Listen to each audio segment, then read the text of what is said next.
Welcome to the all-new That Business Show 2.0. I am your host, Jamie Maloney, where each weekday morning at 9 a.m. business becomes show business, as I talk to many different entrepreneurs, political and community leaders, and business professionals about what it is that they do to make a difference in ours and their communities. Today, my guest is David Tognarelli. He is the co-founder and CEO of Wow Gear, which is a product designed for children and kids, and also anybody who's just looking for, devices to prevent spills. They got a spill-free cup and some other products. So before I get into it too much, I will introduce him and let him explain the product. So David, welcome to the program today. Thank you, Jamie. It's good to be here. So tell us a little bit more about the Wow Cup and the Wow Gear product first off. Sure. Actually, the Wow Cup was created in 2012. That's when we started the company. And we went out and looked at all the cups in the world, and every one of them, you had to push a button or a lever to drink from it. And so we decided, let's make it easier for kids and parents as well. And we came up with what we call the Wow Cup. It's basically a three-part system. It's a valve system with the silicone valve and a valve collar, and a cup. And so basically what happens is the liquid, when it flows, you hold it open, suck on the edge, and the liquid will flow. And when you stop, it seals automatically. So you don't have to touch any buttons. You just grab and drink. Wow. And then it doesn't spill, and kids love it because it's a lot of fun to drink from. Hence my response, wow, and I think that's where you came up with the name from. When you demonstrated it to people, they were all like, wow. So tell us a little bit about the founding of the name or the creation of the name. That's a great point. When we started showing the product around the world, whether we were in Asia or Europe or South America, every time I demonstrated it, everybody said, wow. And when we were thinking about actually coming up with a name for the company and the product, so well, everybody knows it as Wow when they say Wow, so let's call it what it is, Wow Cup. So it communicates worldwide very well. We're in 50 countries, and we've sold over 5 million of these in just about 4 years. Incredible. So when did you see the need for this? Did you have a child and you had some problems with their drinking cups, or how did you see this market need? Well, through my business partner, Eric Peterson, we had found a technology that never went to market, and it was developed by an older gentleman in Norway, and he never really commercialized it. So when I met with Eric and we saw the product, I instantly saw the vision for the company and for the product itself. Our motto is to provide solutions from 9 months old to 99 years old. So we're coming out with products over the next year here for adults, and then the year after we'll actually be coming out with products for the elder care. Right. I was on your website again, which is wowcup.com, and I see you've got products related to like snack dispensing. Can you explain that for us? Sure. So we're about innovation. We don't want to come up with a product that's just a me too. So our interest is actually to develop solutions for children and adults that actually produce a benefit to them. Snack valve, we looked at the snack market, and all the snackers out there, the child would stick his hand in and grab and eat, touch his nose, play with his friends, touch the dirt, and then stick their hand back in and eat. And so the snack was getting contaminated. It wasn't spill-free. It didn't have any portion control. They could just grab as much as they wanted. So we developed a snacker that actually holds the snack in the bottom, and then the dispensing mechanism provides a bowl at the top. So when the child shakes it, it dispenses one mouthful at a time. So the child's not recontaminating the snack, and the child thinks it's magic. Parents know it's portion control and rate of feeding. And so we found that parents really like the product because that's a real issue these days with portion control. Kids are overeating, and they're not eating healthy products and healthy snacks. So we actually promote it as a healthy solution for children. I like that idea, and that application right there has, just outside of just children, I could see that being used in like bars and restaurants where there's like community food or, at events, because you're always concerned about contamination from food. And so I think that's just a great idea. And so when did the idea for that develop? After you developed the Wow Cup, that was the next product in line? Or talk to me a little bit about the development. It was a parallel development. We started this about 2 years ago, so it took us 2 years to actually design this mechanism and actually go into production with it.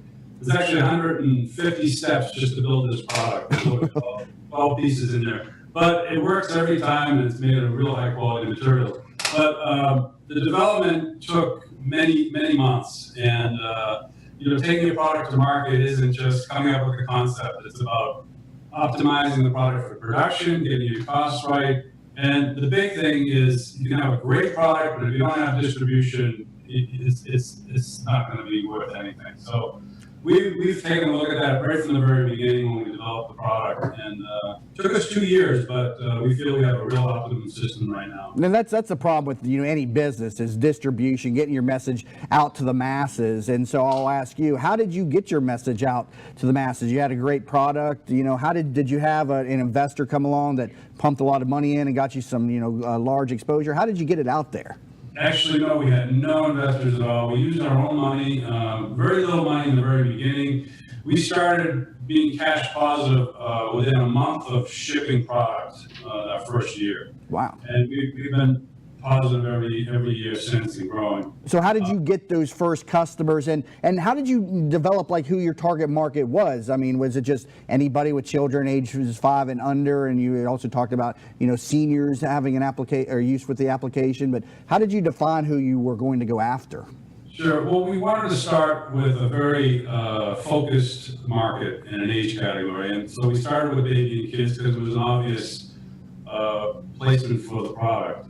We wanted to prove ourselves in that domain first before we started moving into the elderly level and older categories. This year we're coming out with a sports bottle line using the same valve technology. And but in the very beginning, when we started, we did an infomercial here in the United States, and we partnered with a large company here in the United States, and we instantly got worldwide recognition for our brand. I mean, Wild Cup was in 60,000 stores instantly within 1 year in the United States. And when we launched the company, I launched it both internationally and domestically. A lot of people will focus on one market first, but I had such broad experience doing international distribution in my prior experience, so I took it directly to the international market. Now, you mentioned an infomercial. Was that your first big marketing investment, was doing the infomercial? It was an investment of time.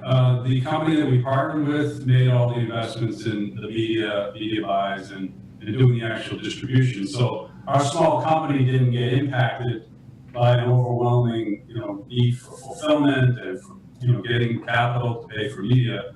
The infomercial company actually took care So of what's the benefit to you? They get a huge a portion of the sale, or I'm not sure how infomercials work. Can you explain that a little bit better for us? Sure. Infomercials basically work by you get a royalty. So for every cup they sell, whether it's through a distributor or in that local territory, or the retailer or the consumer, you get a certain percentage of that.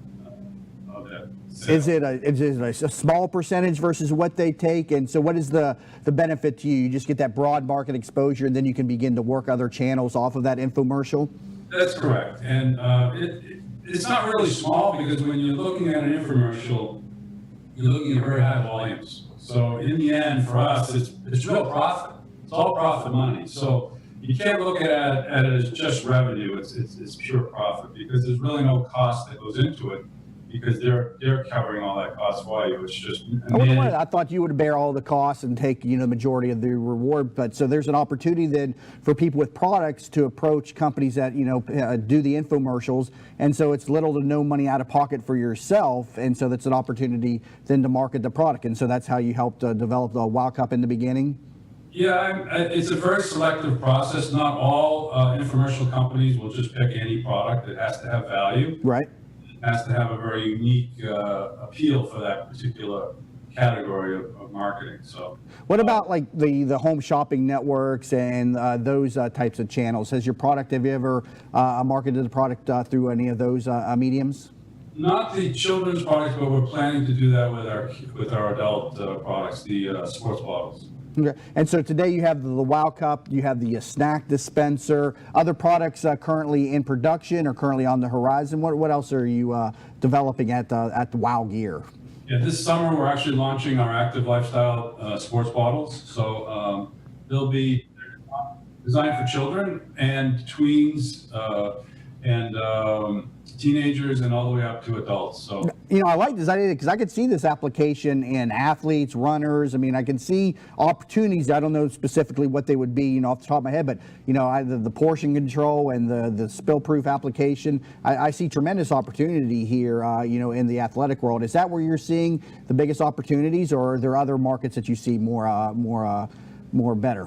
Yeah, I think the sports, but we call it active lifestyle. So it's people have daily activities at the office and at home. They're constantly moving. So we've geared our products on the sports bottle line more towards people with active lifestyle. So it's spill free. You can take it to the office. You don't have to worry about spilling it on your computer. Fits into any cup holder in cars, bikes. What about coffee? Does it have an insulator effect? Can you put hot coffee in it?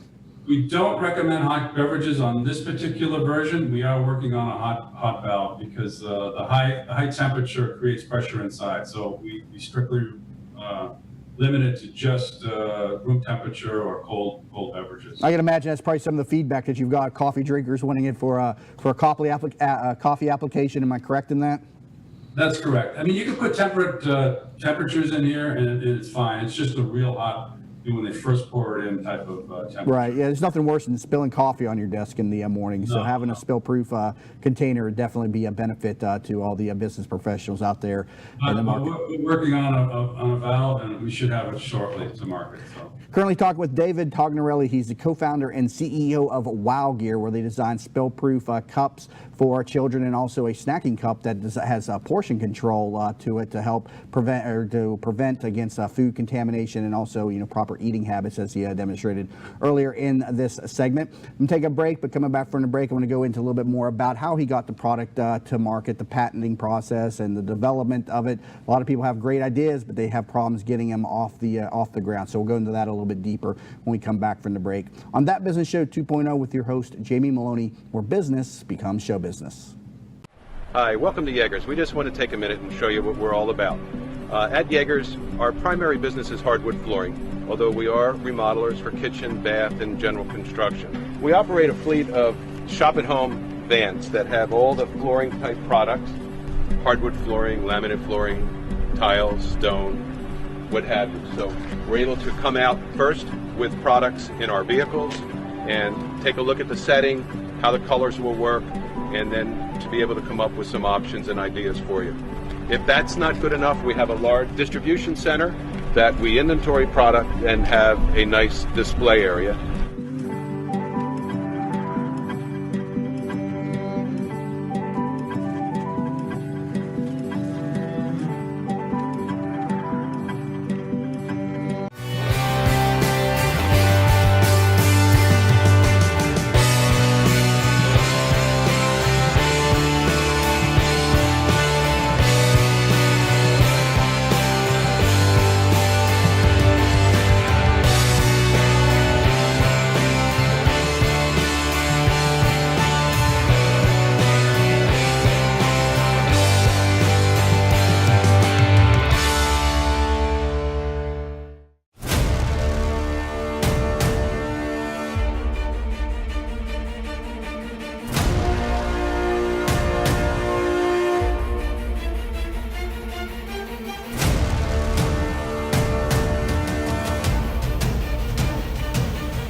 Welcome back to That Business Show 2.0 with your host, Jamie Maloney, where business becomes show business.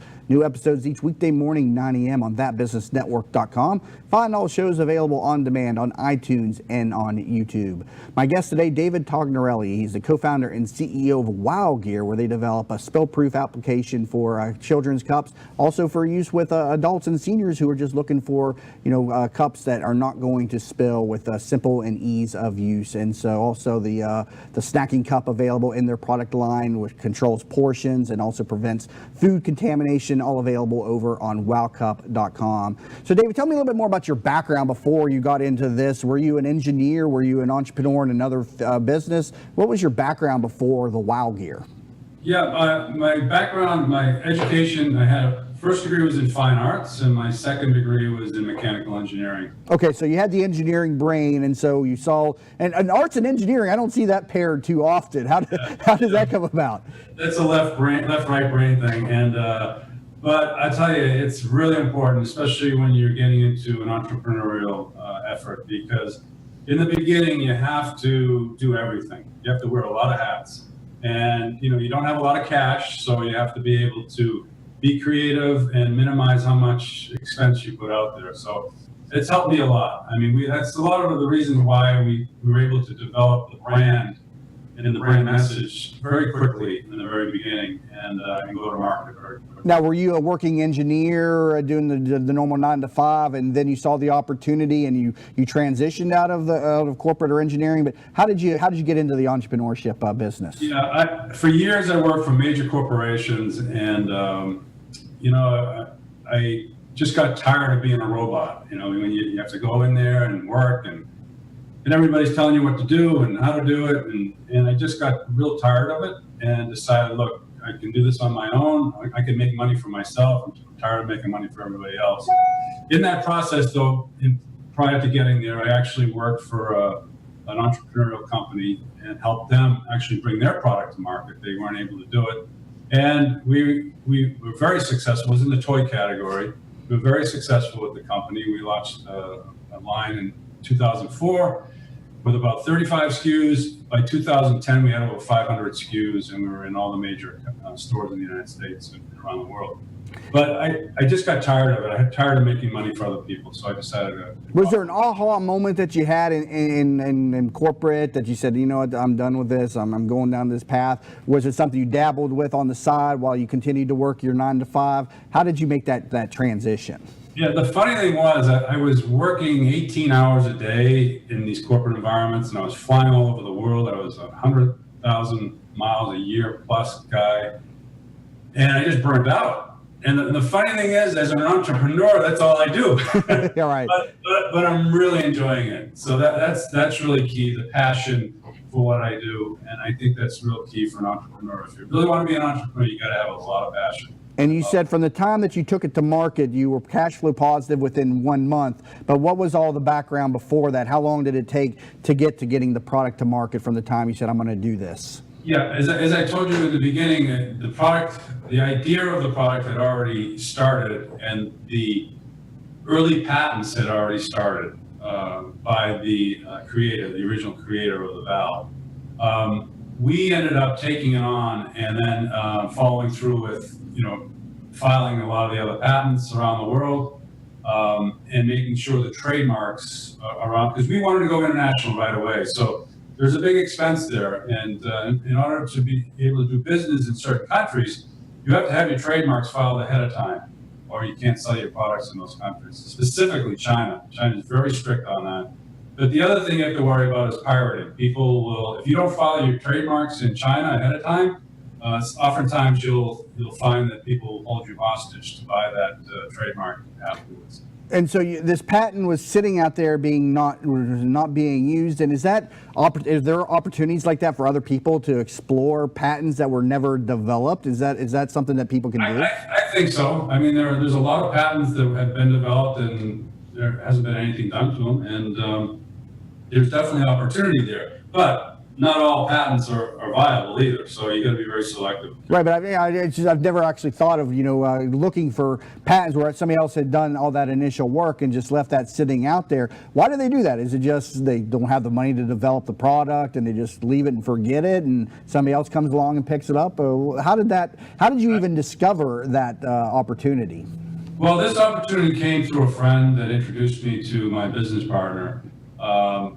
But again, I think there has to be some level of vision and the ability to actually invest the time and effort into it. A lot of people will come up with an idea and file a patent for it, but then they don't do anything with it because they're stuck in their full-time job. They need their job for their income, and they're just not taking that leap, that leap into entrepreneurship. And it's a big leap, so you have to be prepared. Now, was So the snack cup also patented? Was that your design from the ground up? We worked with another group on that, and we actually patented ourselves. So we did the filing of the patents ourselves. And we just got our U.S. patent. And so talk to me about the patent, because you're an international company. Is it different in different countries from America? The process, is it much more cumbersome in other areas? And how do you patent it globally? I mean, how many different processes do you got to go through? Yeah, there's several ways you can do it. You could file first in the U.S., and then you have a time period where you can file internationally. What we recommend doing is we do what they call a PCT, and that allows us to then file it in all countries right away. So we do the international search on the patent early on, and it's recognized by all world markets that are part of they call it, I think, a WIPO, WIPO. And as part of that, the countries that are part of that, they'll recognize your PCT filing. So we ended up doing that early on, then we filed it in the US first. We got the patent just this last year. Now we're filing in 18 plus countries. We don't file worldwide in every country because not every country has a big market. But you said there was a central point for filing internationally where companies or countries that subscribe to the organization or whatever will then recognize that product or that patent? They recognize your original application, your filing, but you still have to file that patent in those countries, in the native language in those countries, and then get approved by those countries. So what countries have you had the most success in? Is America still the top market, or are you having successes in other countries that maybe not had been expected? Yeah, it's really funny. Doing great in the U.S. and the Americas. We're doing phenomenally well in Asia, and our products are received very well over there. Talk to me about the differences in how you would market a product in America versus maybe how you'd market it in Asia or other countries. I know how people try to sell us products here in America, but how does it differ a little bit in other countries? Well, the brand message transcribes very well for our product. Again, we came up with a name that's sort of internationally well recognized. But it's really important to look at the local culture because, for instance, color. You just look at color. I mean, in the U.S., people like certain colors, but then when you take it to an Asian country, what we think is number one color might be number 5 color or number 3 color in another country. So we definitely see color shifts. So we make sure that we produce the product properly for those countries. But language is really critical. And we will actually do translations of our packaging and produce the package in local languages. But the important thing is you make sure you properly address the brand. Make sure the brand is recognized. Don't lose that part, because if you allow the translation to change your brand and your brand message, then you're not going to have an international recognition. Right. Like, for instance, in America, we associate blue with water, with coolness. And there was a company many years back who tried to put out, bottled water in a red container and did terrible because people associate red with heat. And so they did terrible. So that's why, you see, most of the water bottles in blue. And so, yeah, color has a tremendous impact on the marketability of the product. Any countries that are a huge challenge just to sell your product? Any countries that you just like to try to get out of? It's just overly regulated, you're not doing great in, anything like that in your market? We test worldwide, so all of our, and every major country out there pretty much recognizes US standards and European standards. But we also test the Japanese food standards, Korean food standards, Chinese food standards. So it's a big investment too. It's a huge investment, and you need to have the volume of product to actually justifies those expenses every year to do the testing. So how big is your organization now? Do you have a core team, and you outsource all these different translations and marketing duties to local companies in other countries? How are you set up to do that? We do, but our partnerships through our distributors. We have a distributor in every country. We actually work on an exclusive basis, and our distribution partners actually help us with any of the translations to make sure we're properly translating the technical and the the marketing information properly to those countries. So we have a lot of support there. We're a relatively small organization here in Santa Barbara, California, but we work with a lot of, like all our factories. I've worked with these factories for over 15, 20 years, and so I know them very well. We have a very good relationship with them. We don't do the production ourselves. We contract with our factories. But for the most part, all of the distribution and everything is done through the main office here in Santa Barbara, California, and the product development as well. So where are we going to see WOW gear in the next 5 years? Do you think it'll have a stronger hold on like athletic gear, or still with children's products? Where do you see WOW gear in the future? Our focus right now is hydration and feeding, with more concentration on hydration, and it's a fast-growing market right now. There's a lot of players, but we have a unique technology. It's patented, and we feel we have definitely an advantage in a very crowded marketplace. So we're putting a lot of effort right now into our active lifestyle bottles, which we think will be very, very good, and in terms of growth. And we also feel the elder care market is going to be a big market for us. Yeah, absolutely. With the baby boomers more and more retiring each and every day, definitely a growing market on the back end as well. Well, good discussion. We wish you the best luck in your company. We'll be keeping an eye on it throughout the years on the show as well. So David Tognarelli, co-founder and CEO of WOW Gear, thank you so much for being on the program today. Thank you, Jamie. Appreciate it. And again, learn more at wowcup.com. New episodes each weekday morning at 9 a.m. on thatbusinessnetwork.com. Find us all across social media, facebook.com/thatbusinessshow. And also we're on Twitter @thatbizshow. So please leave a review on iTunes also. It helps the show grow. It helps the message get out to more and more listeners, and helps our entrepreneurs and business professionals get their message out to more and more consumers. If you'd like to come onto the program, visit tbsinterview.com for more information, tbsinterview.com. You've been listening to That Business Show 2.0 with your host, Jamie Maloney, where business becomes show business.